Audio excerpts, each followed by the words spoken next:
You're probably here to learn how email marketing can elevate your business.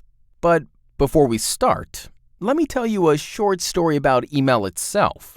The history of electronic mail stretches far back, all the way to the 1960s. So it's actually older than the internet. So yeah, it's been with us a very long time. But still, I wouldn't call it old. Rather, I'd call it traditional.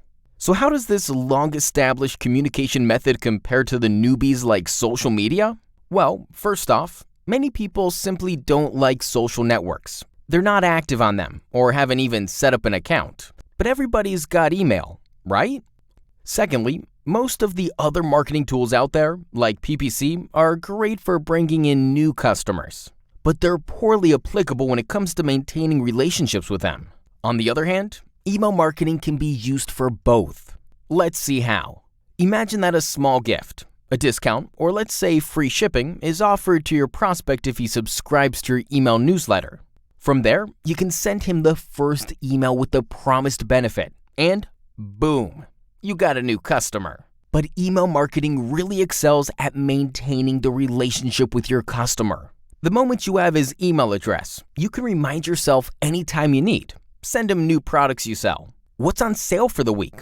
What's trending? Moreover, you can send him tailor-made offers based on his preferences or prior purchases.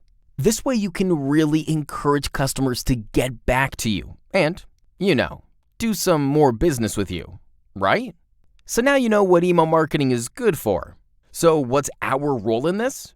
Do you know how to effectively build up your mailing list? How often you should send newsletters?